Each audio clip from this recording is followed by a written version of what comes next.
Hi everyone, welcome back. Thank you so much for being here. Thank you so much for all of the love on the last yoga video. This is in continuation and I'm quickly going to touch upon things that I forgot to touch upon in last video. So before we get into that, I quickly want you to take 3 deep breaths. You know you need it. So let's just do it together. I'm not going to say anything. Just do it at your own pace and 3 deep breaths. Okay, focus on the word deep.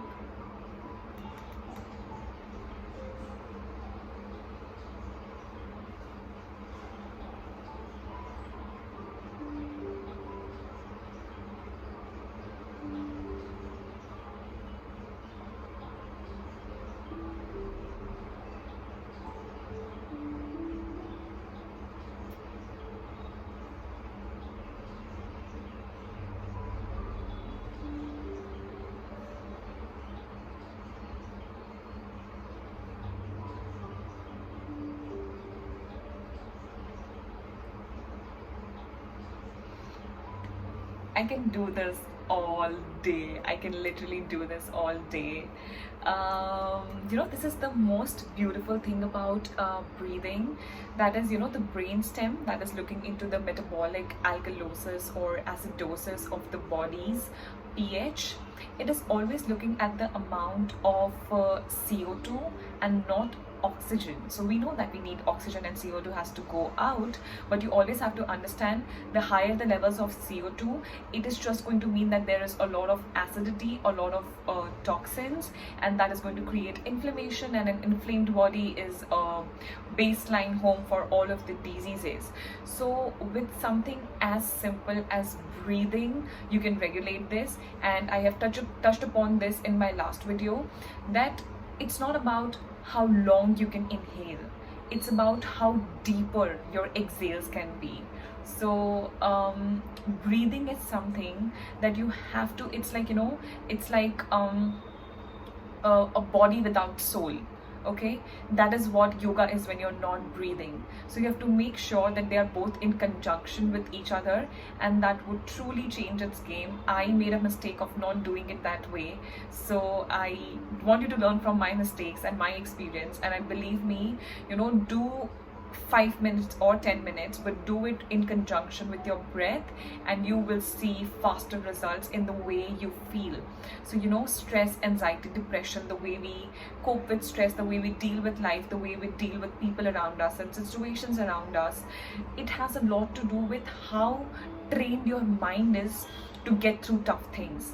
And the more you practice it on the mat, and the more you apply it on just like off the mat and just in real life, it really changes the way, and it would really change the kind of person that you are.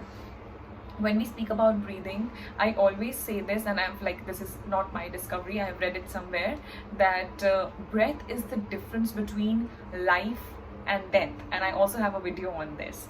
So it's like, this is such a simple thing. We just have to take a second and just look into the breathing and see how beautifully the body is moving when it comes to breath, and we take it for granted.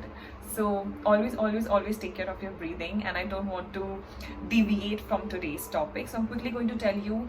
So I don't really have any professional or even private training when it comes to yoga. Everything that I know, I have done it on my own. I have learned it from my own with YouTube.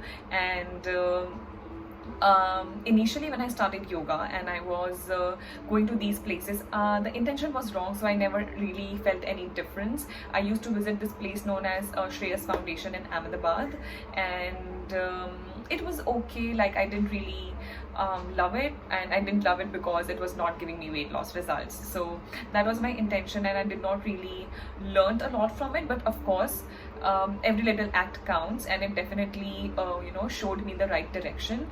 But with the full-fledged yoga practice that I am into now, I have learned it on my own via YouTube.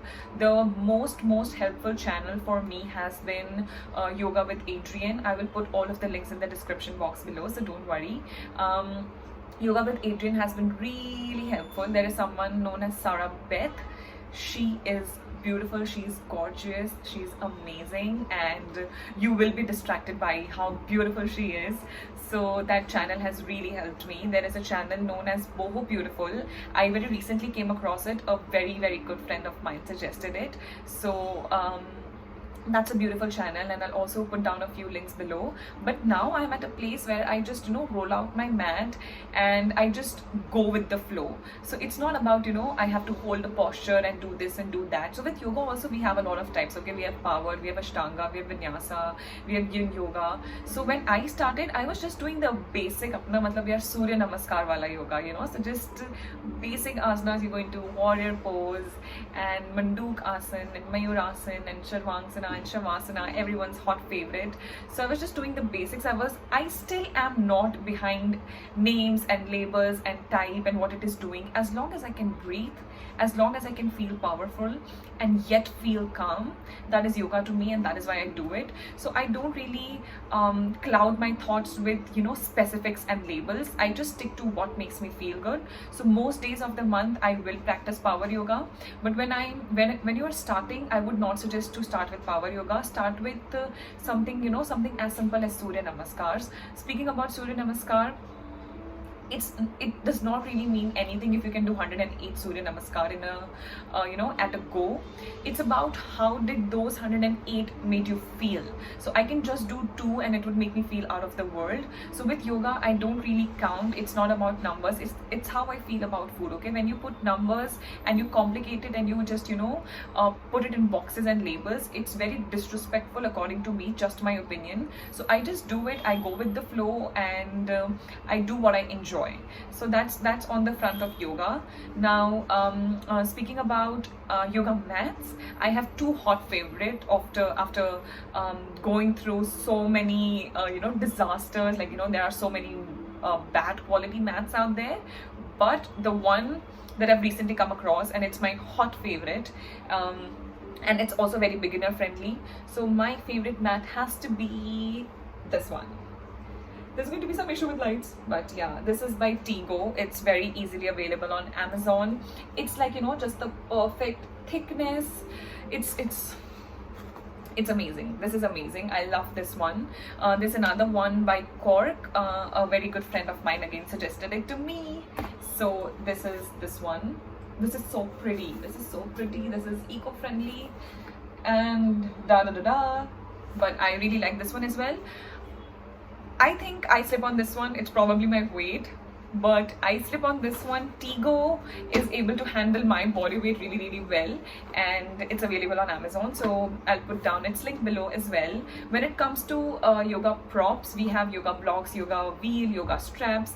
I personally only use these blocks, and I don't even use it. It's like so it would really assist you with poses. So let's say you see this girl, okay, और ये चक्रासना में है, और मान लो she is not able to touch her hand, so she can use 2 blocks that would help her, जो space है जहाँ पे उसका हाथ नहीं पहुँच रहा है, तो this would fill the void, and then eventually with enough practice, enough mobility, flexibility and the changes inside the body, her body would be able to touch the floor very easily. Okay, so this is why you use yoga and straps and stuff. I personally did not do it when I was starting yoga, so I was very comfortable with just my own body and just training and everything. So with me, I really love postures that give me pain, because it is through discomfort that you find comfort, and it is through being uncomfortable that you find ease in your body. So aaj pain would be 10 on 10.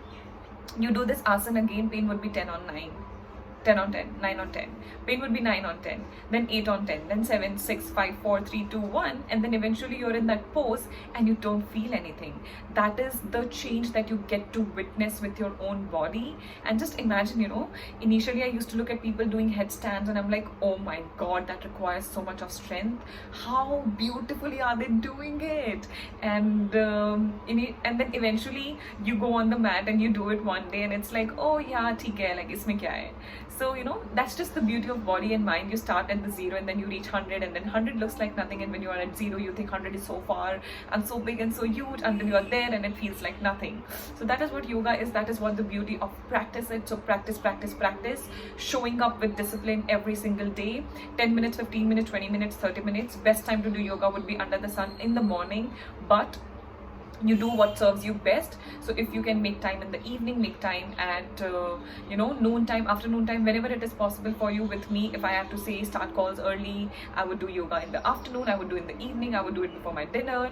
So when I say dinner, my dinner is 5:30, so like 4:30.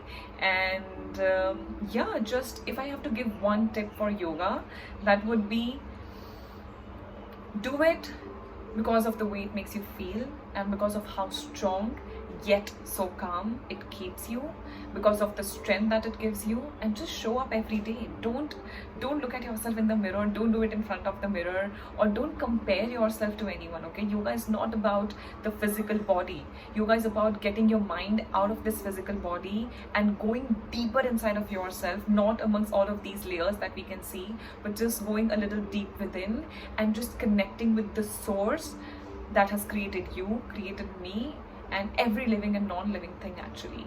So just connecting to that source and always knowing that there is something that is going to guide you and take care of you, someone who's there to look after you, and that someone is you.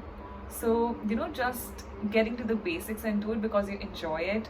And I'm sure if you do it with correct intention, yoga will come to you and it will stay with you for a lifetime. I hope you have a great day. Take care.